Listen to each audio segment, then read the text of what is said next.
God wa Josephine. RS Radio Sven, nchi nzima inafiki na pasua, hakuna wasi, kila kitu ni amani, habari za nchi na ulimwengu nzima. La Radio Sven.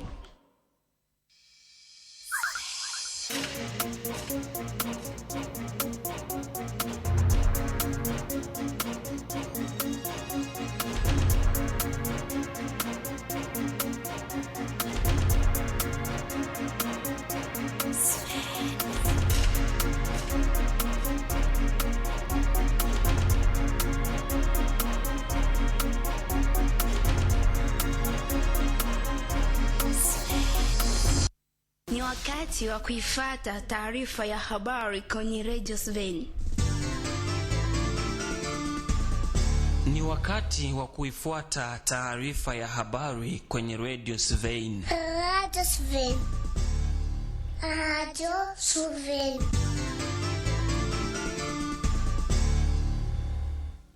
Karibuni wapendwa wasikilizaji wa Radio Sven kufuata taarifa za habari kwa lugha bora na tukufu la Kiswahili. Kwanza mtasari wa habari.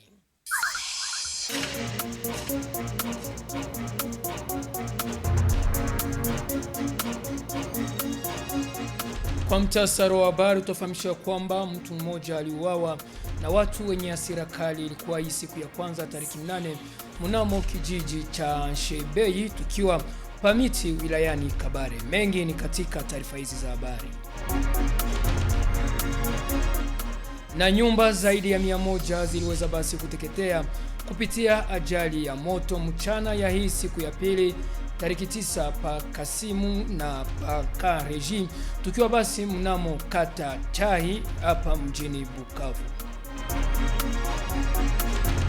Mapambano makali iliorozeshwa hii siku ya pili tariki 9 kati ya jeshi la M23 na wazalendo pa Kamakombe tukiwa pa Bugore wilayani Kabare.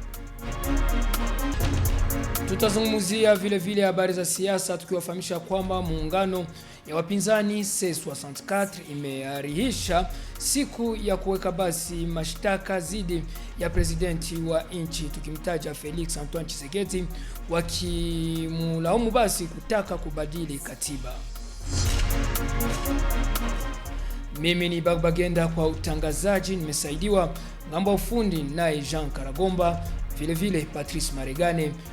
Punde itakuwa ni habari kamili.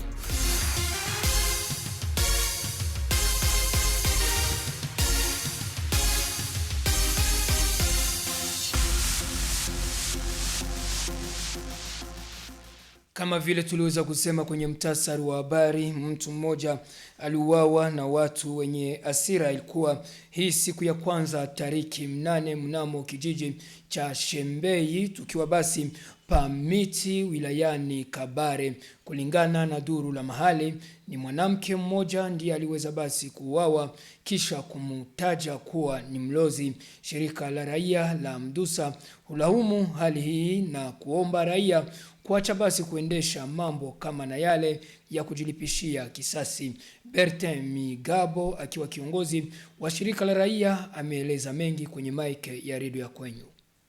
Kisa cha kujikatia sheria katika grupu Mundaka, village Chituzo, su village ya Nshebei, mama moja Mwaga Herebende mama Nzigi ambaye aliwaziwa kuwa mlozi amekamatwa na raia wenye ukali na nia mbaya. Amepigwa vikali kinyama na amechomwa badala ya kupoteza maisha.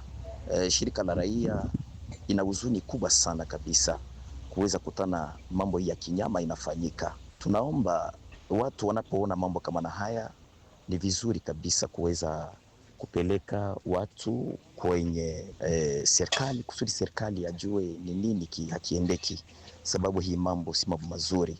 Tunakataza raia kuwa na moyo wa watu wazima, kuacha mambo kama na haya ya kujikatia sheria, pia kuweza kuangalia namna ya kuweza kujifunza kuepuka na vitendo hivi vya kinyama. Basi mulikuwa mkimsikiliza Bertin Migabo akiwa kiongozi wa shirika la raia sehemu za Mdusa, ambaye alikuwa akilaumu mauaji ya kupitia hasira ambayo iliweza kuendeshwa sehemu hiyo ya jimbo ya Kivu Kusini. Tuzungumzie habari zingine, tusemea kwamba nyumba zaidi ya 100 ziliweza kuteketea. Ilikuwa mchana ya hii siku ya pili tariki 9 pa Kisimu na mnamo Avenue Kanreji, tukiwa mnamo kata Chai wilayani tukiwa basi mnamo kata Chai sehemu za Bagira. Shirika la raia la mahali hufahamisha kwamba vitu vingi vya samani viliweza kuteketea kupitia ajali hiyo.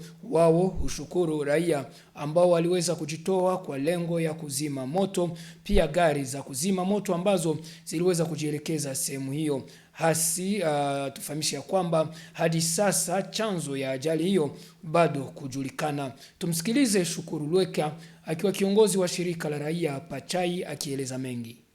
Kiini ya moto ile haikujulikana na iliweza kuanzia ndani ya nyumba moja huko Avenue Kisimu na mpaka vile ilienda kuishia mpaka huko Avenue Kareji.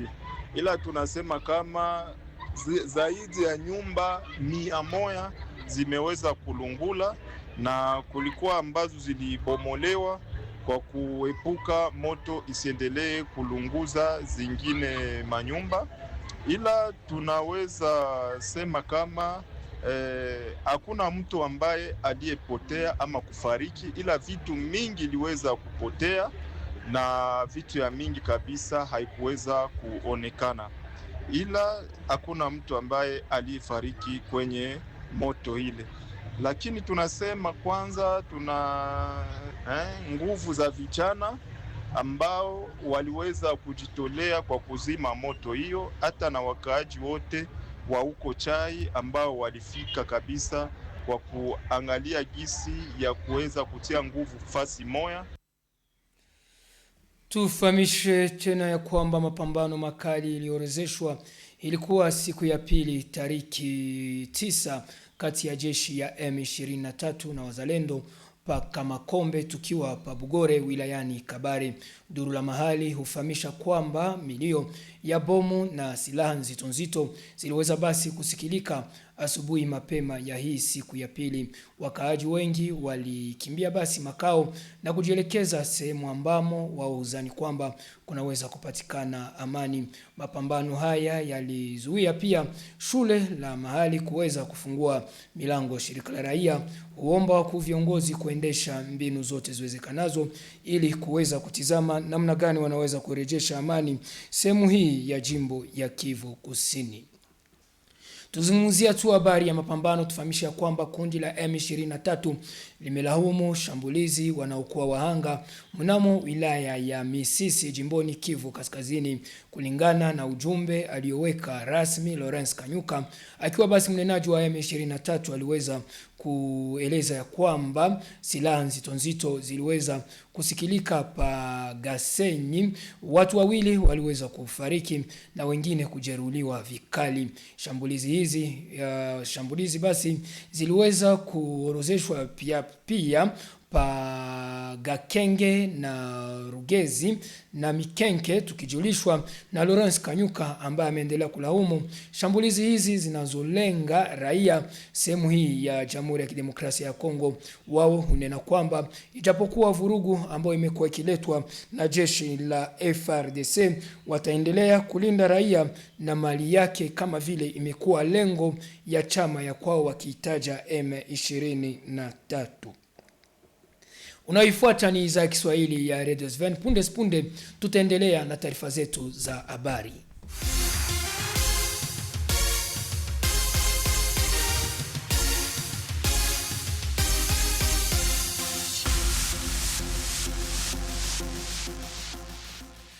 Kwa habari zingine tufahamisha kwamba meya wa mji wa Bukavu tukimtaja Daktari Nicolas Kialangalilwa amewapa wachuruzi wa maji wiki moja ili waweze kujiweka sawasawa kulingana na mambo ya nchi ama kupata vikaratasi ambavyo vitawaruhusu kuendesha uchuruzi huo.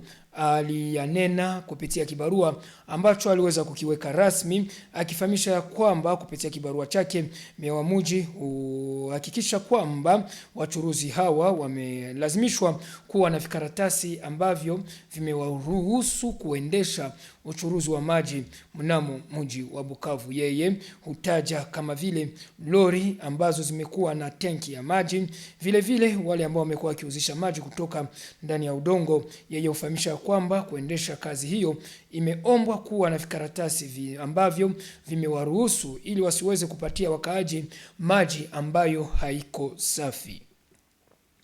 Tuzungumzie habari za uchafu mnamo mji wa Bukavu, na tuseme ya kwamba uchafu umezidi kuonekana mnamo nyumba za wakaaji mnamo mji wa Bukavu.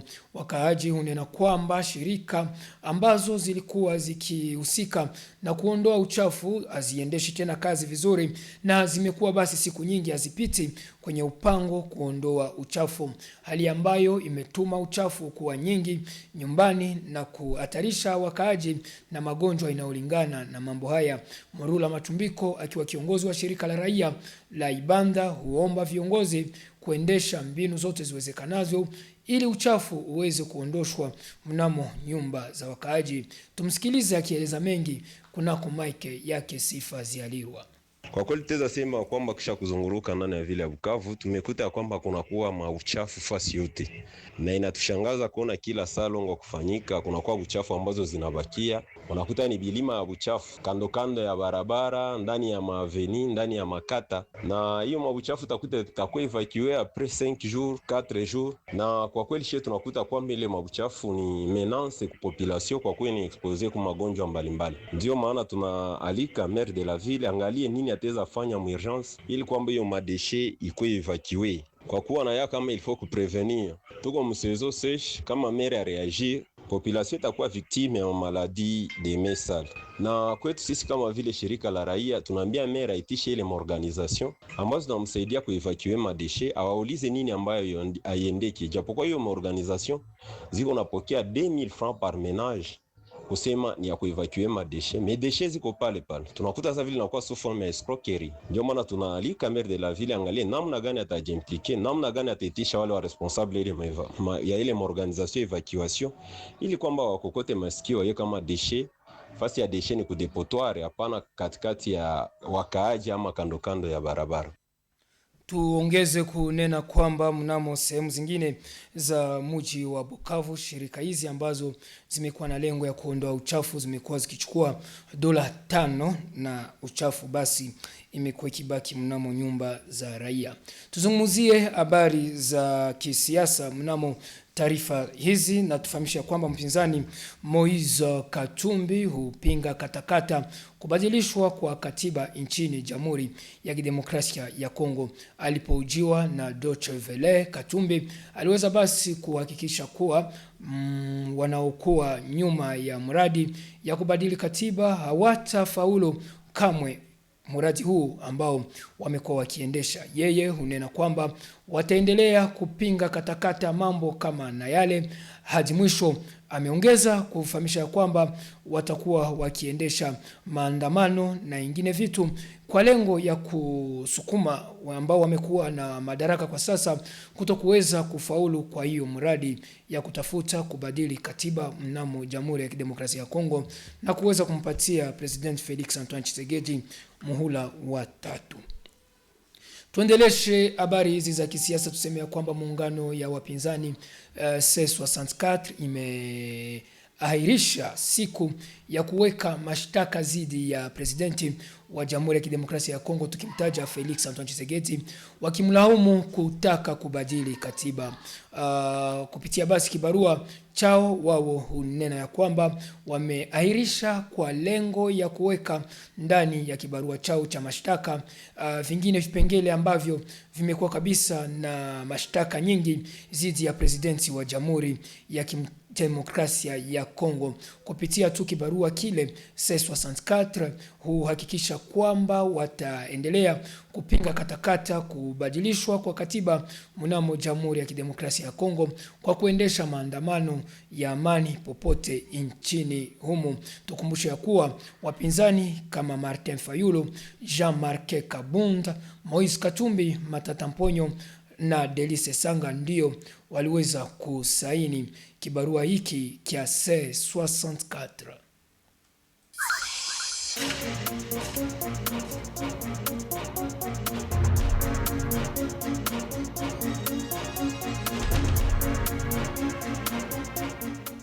Ni kwa habari za kisiasa ndiko tunaweza kuweka nukta kwa taarifa hizi za habari, ila mbele nitoki ndani ya studio. Acha niwakumbushe yaliyofanya muhimu ya taarifa hizi. Tuliweza kuwafahamisha kwamba mtu mmoja aliweza kuuawa na watu wenye hasira. Ilikuwa hii siku ya kwanza tariki 8 mnamo kijiji cha Shebei Pamiti tukiwa wilayani Kabare. Tuliweza vile vile kuzungumzia nyumba zaidi ya 100 ambazo ziliweza kuteketea na moto mchana ya hii siku ya pili tarehe 9 mnamo Avni Kisimu na Avni Kanreji tukiwa mnamo kata Chai, tukiwa kabisa mnamo kata Chai Pabagira. Na mapambano makali iliweza kuripotiwa hii siku ya pili tariki 9 kati ya jeshi ya M23 na wazalendo paka Makombe tukiwa sehemu za Bugore wilayani Kabare. Na tulimalizia kusema kwamba muungano ya wapinzani C64 imekuwa basi ikinena ya kwamba imeahirisha siku ya kuweka mashtaka dhidi ya presidenti wa Jamhuri ya Demokrasia ya Kongo, tukimtaja bwana Felix Antoine Tshisekedi, kwa lengo ya kuweka vipengele vingine vya mashtaka ambavyo vimemhusu presidenti wa nchi ya Kongo. Mimi ni Baba Genda ambaye nilikuwa kwa utangazaji, ufundi ulikuwa ukishikiliwa na Jean Karagomba na Patrice Marigane. Pamoja tunasema asante na kwa siku ingine.